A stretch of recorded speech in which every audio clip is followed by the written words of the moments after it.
Halo teman-teman, nama aku Hendras dan hari ini kita akan belajar pemrograman Java kembali. Pada hari ini kita akan belajar tentang function atau fungsi dan kita akan langsung praktek setelah pembahasan. Jadi buat teman-teman yang belum install NetBeans, silahkan install NetBeans-nya. Bagi yang mau lihat video tutorialnya, bisa lihat di videoku sebelumnya tentang instalasi NetBeans. Oke, jadi fungsi itu apa? Fungsi atau function, atau biasanya di dalam Java kita sebut dengan method, adalah satu atau lebih perintah untuk menjalankan proses tertentu. Biasanya, fungsi juga melakukan return, atau mengembalikan, atau memberikan nilai dengan tipe data tertentu, teman-teman. Bisa string, bisa integer, double, dan sebagainya. Nah, di dalam fungsi juga terdapat istilah parameter. Parameter adalah data yang dimasukkan ke dalam fungsi untuk diproses. Parameter juga memiliki tipe data tertentu, teman-teman, seperti string, integer, double, dan sebagainya. Nah, supaya kita lebih mudah untuk memahami, kita akan langsung coba praktek. Oke, seperti biasanya kita buka dulu NetBeans-nya.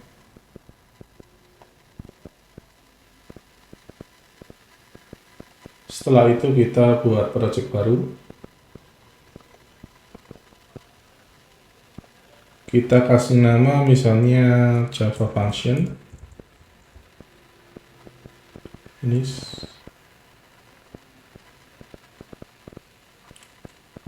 Oke. Jadi untuk contoh pertama, kita akan membuat sebuah fungsi yang bertipe string.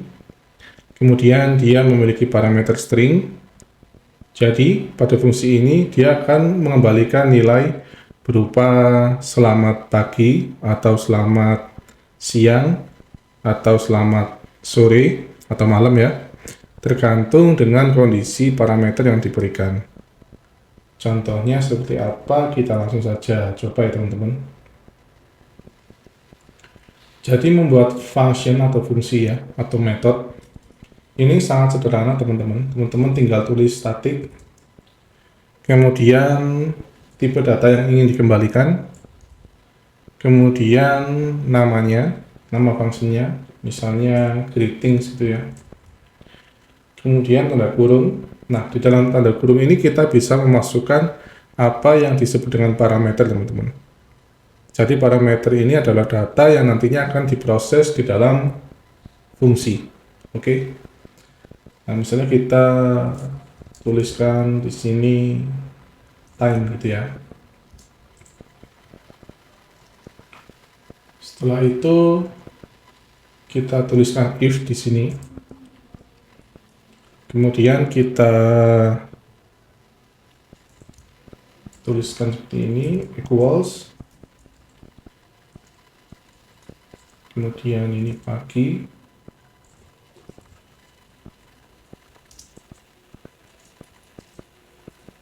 Return selamat pagi. Else if time equals sore, return selamat sore. Else misalnya return selamat malam. Ini kita ganti siang ya misalnya ya, siang aja. Ini baru selamat sore atau malam. Oke, jadi return itu apa teman-teman? Return adalah mengembalikan atau dia akan memberikan sebuah nilai. Karena di sini greeting ini bertipe string, maka yang dikembalikan harus juga bertipe string teman-teman ya. Seperti ini. Nah, setelah function dibuat, kita harus memanggil fungsi yang udah dibuat teman-teman. Nah, cara memanggilnya seperti apa? Caranya cukup mudah teman-teman. Kita tuliskan di dalam main ya, nama fungsinya. Kemudian waktunya teman-teman. Kita coba misalnya waktunya pagi ya. Nah, karena ini dia mengembalikan sebuah nilai, jadi nilai ini harus ditangkap oleh variabel lain teman-teman. Jadi kita harus menangkap kembalian nilai ini di variabel string. Misalnya kita taruh di morning ya, kemudian kita coba print ya teman-teman.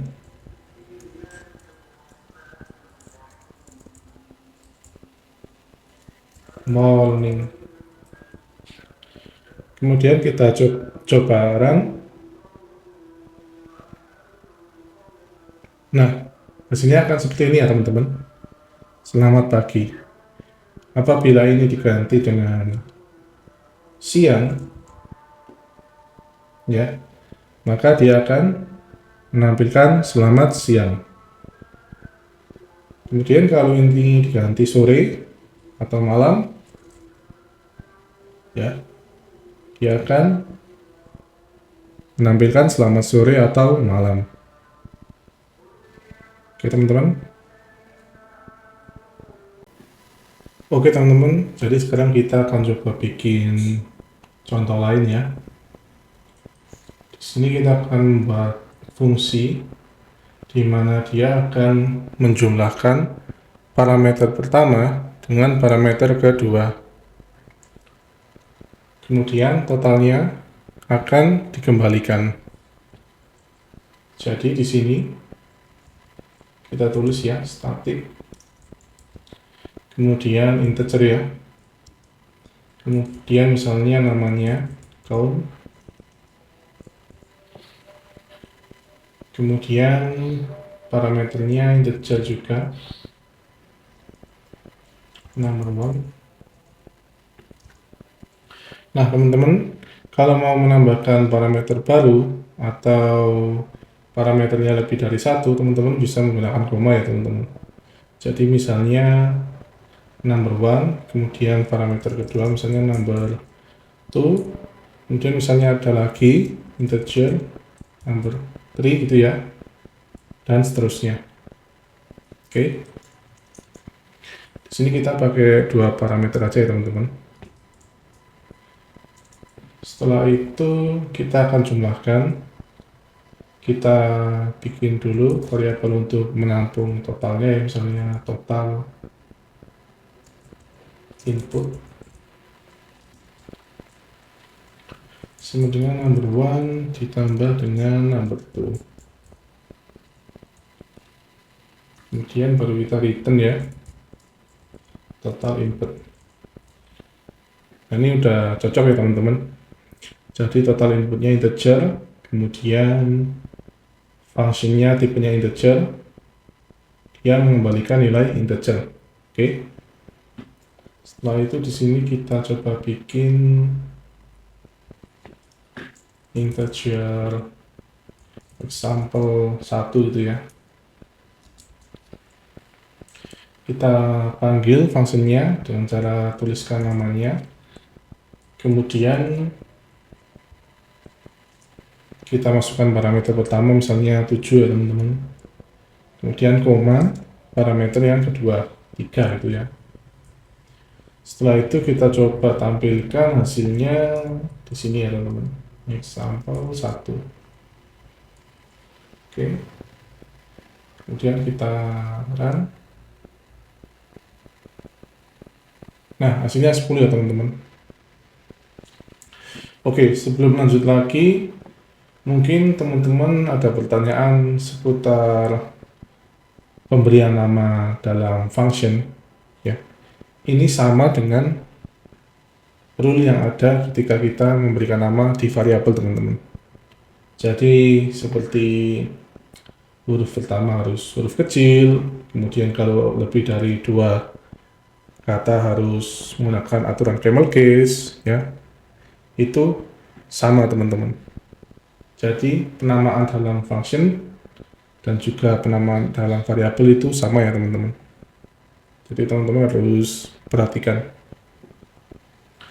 Nah, sekarang misalnya ada nggak fungsi yang tidak mengembalikan nilai, ya, atau fungsi yang cuma menjalankan suatu proses tanpa ada pengembalian atau pemberian nilai.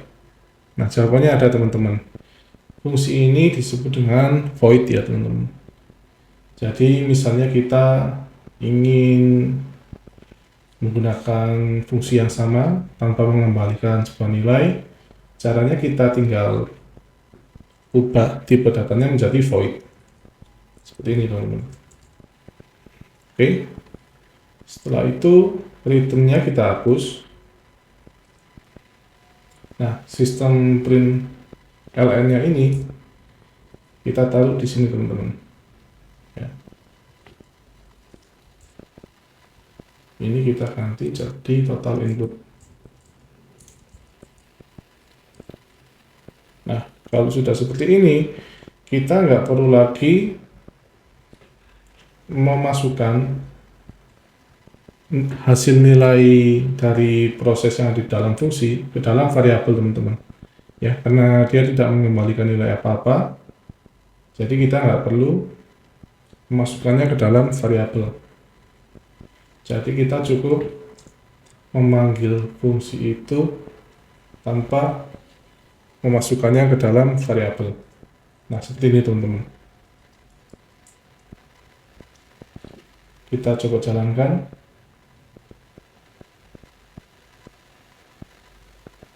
Nah, hasilnya sama ya teman-teman. Hasilnya 10. Oke, jadi pertanyaan selanjutnya adalah kapan kita menggunakan void, ya? Kapan kita menggunakan function atau fungsi yang mengembalikan nilai? Itu tergantung kondisinya teman-teman.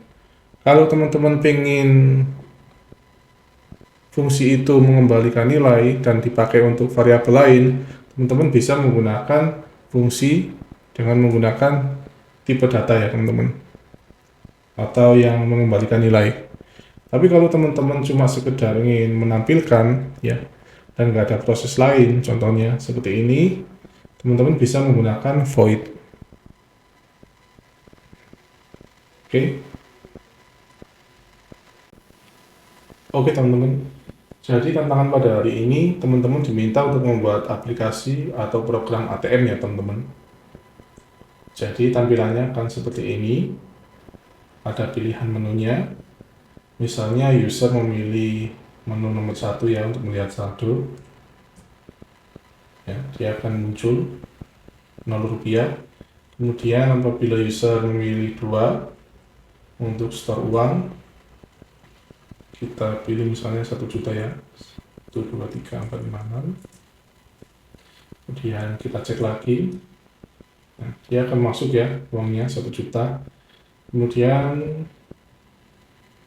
apabila user memilih 3 atau tarik tunai, kita coba masukkan misalnya 700.000 ya, kita cek lagi, nah uangnya akan berkurang menjadi 300.000 ya teman-teman. Kemudian kita coba lagi tarik tunai, misalnya 500.000. Nah, akan ada tulisan uang Anda tidak mencukupi ya teman-teman, karena total terakhirnya saldo kita hanya 300.000. Nah, apabila user memilih 0, dia akan selesai teman-teman. Nah, jadi seperti itu.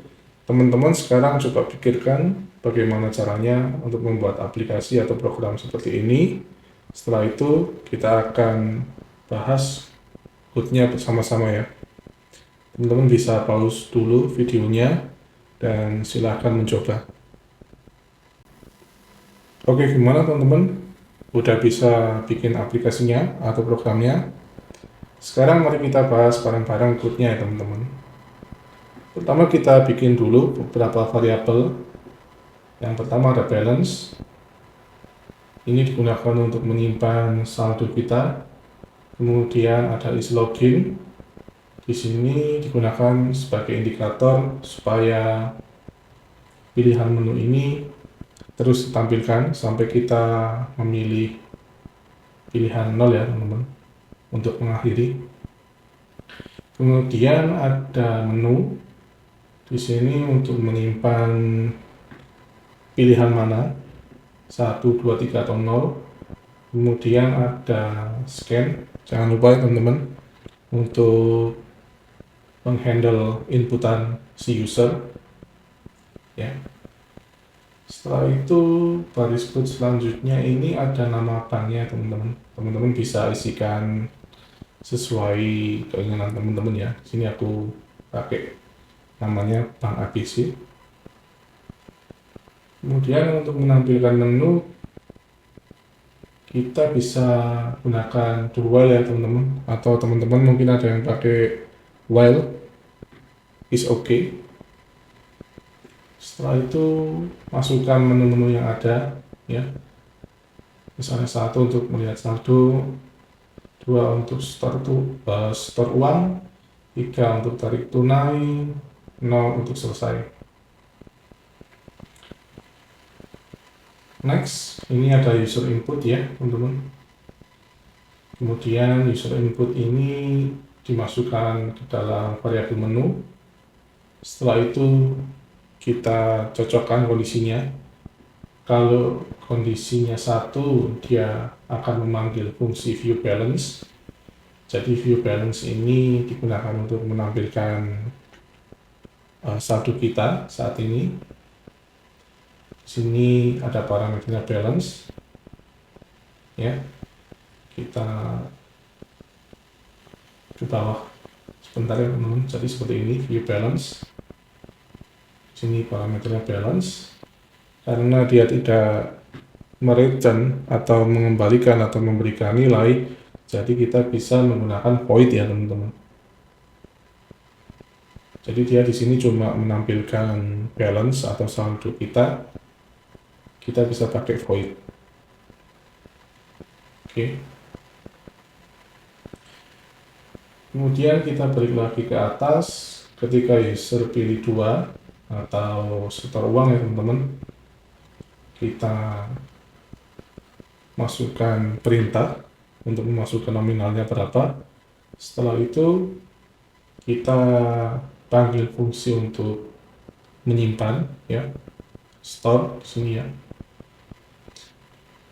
Kita lihat dulu di bawah.